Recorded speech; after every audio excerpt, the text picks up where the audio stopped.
Welcome back. You're watching Special Report, and today our focus on counties. We focus on Busia County as one of the poorest counties in Kenya, and I'm joined by Bushebi Jr. Welcome, Bushebi Jr. Thank you very much, Mesh Msimbi.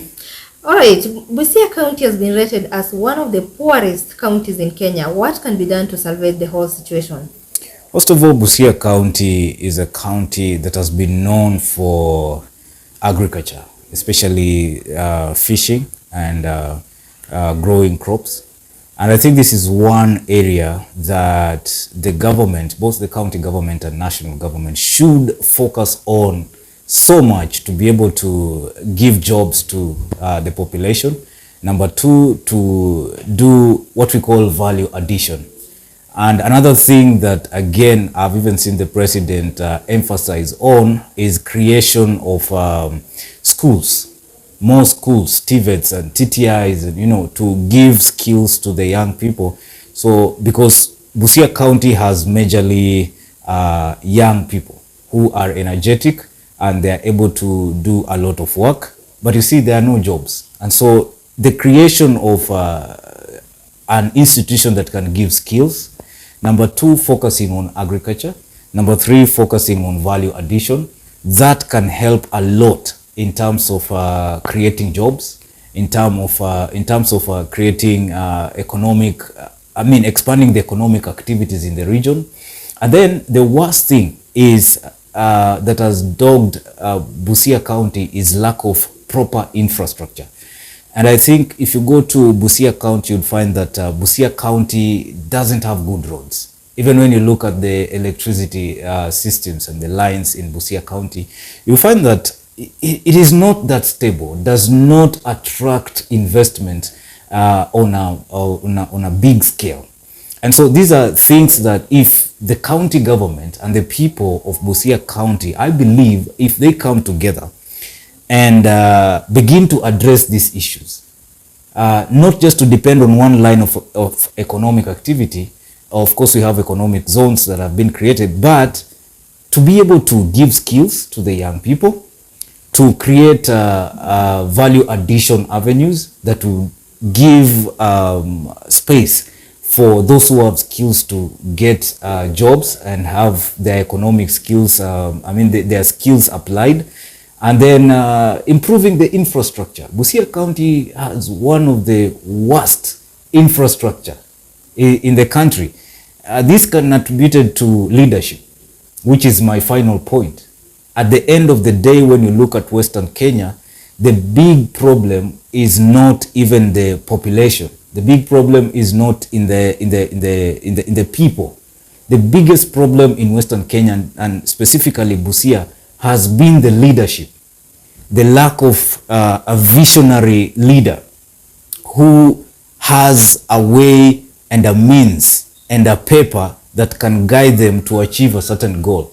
If Busia County wants to grow, then it has to be led. And the leader or the driver is usually one. That is the county boss. And if you have a visionary leader, one who can know and draw a line between politics and development. You see, in politics, you can belong to this party and maybe the national government is another party. But you see, you need to draw the line. Know that this is time for development. You must collaborate and work with the national government. And when it's politics has to wait until 2027. For the next 4 or 3 years that have remained, the leader of Busia County, that is the governor, must, it is not a question of if, he must lead Busia County into economic development by all means. Thank you, Bushebi Jr. for that. You're welcome. A story was done on the same by Mary Magdalene Nekesa. Let's listen in. Busia is a county in the former western province of Kenya. It borders Kakamega County to the east, Bungoma County to the north, Lake Victoria and Siaya County to the south, and Busia District, Uganda to the west.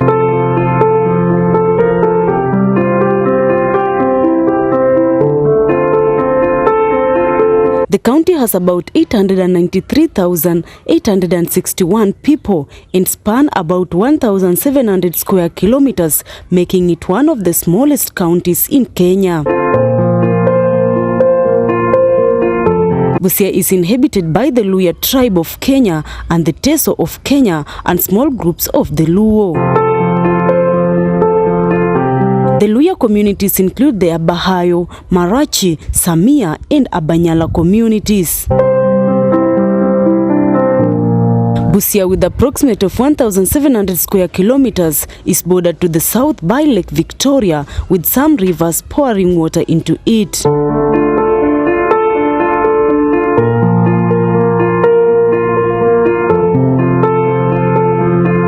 The rivers include River Nzoia in Budalangi and River Sio in Samia. There are several hills in Namuku, Odiado Hills and Funyula. Several swamps are also located across the country with species such as crocodile, hippos and multiple types of fish. Busia County is headed by Dr. Paul Nyongesa Otuoma as the governor. Agriculture is the major economic activity in Busia County. The climatic condition of the region favors production of Robusta coffee. Busia is the only county in Kenya that produces Robusta coffee.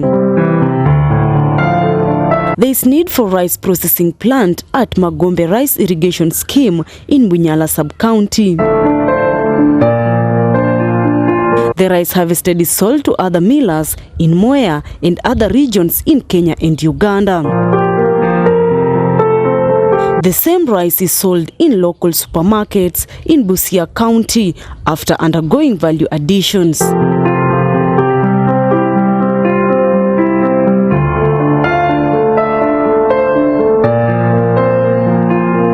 Other available investment opportunities include food processing, canning industry, greenhouse farming, oil production from seeds and groundnuts, and vegetable processing industry.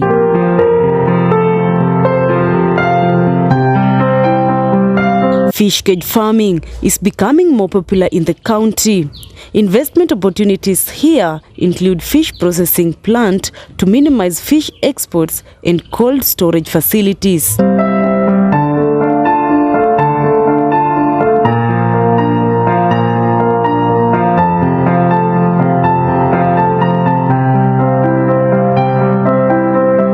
The county is home to Busia Sugar Industry and West Kenya Sugar Industries.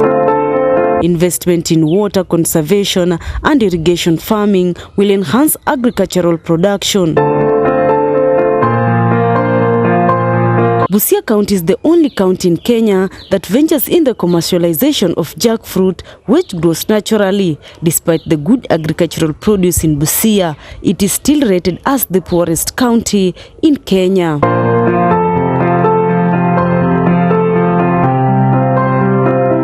Busia poverty levels shot from 70% in 2021 to 83% in 2022.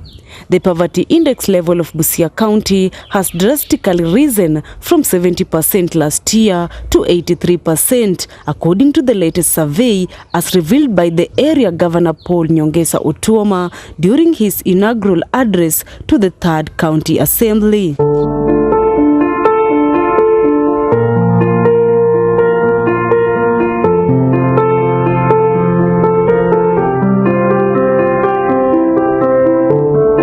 The stunted growth of children in the county, both physical and mental, stand at 22%, with 20% of children in the area facing acute malnutrition.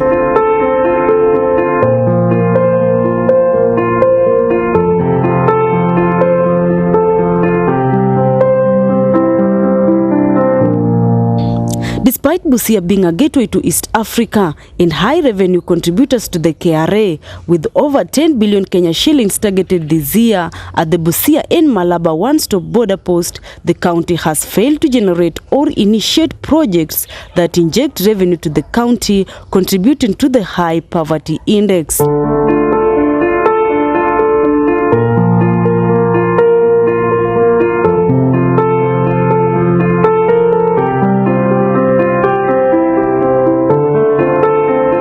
Moreover, despite being at the border, the county government only managed to collect 200,000 Kenya shillings in revenue, with leading revenue contributors being NHIF, a sector that has faced many challenges.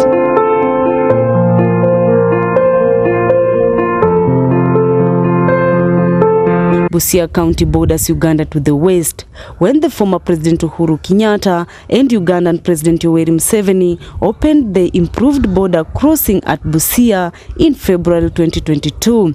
They said that they were implementing their commitment to expand trade by freeing the movement of people.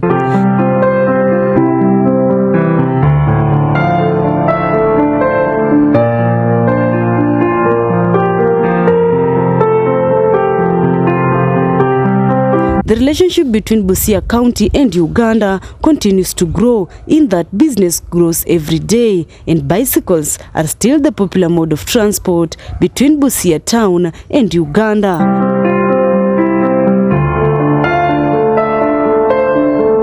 For Special Report, Maisha Television, my name is Mary Magdalene Nekesa.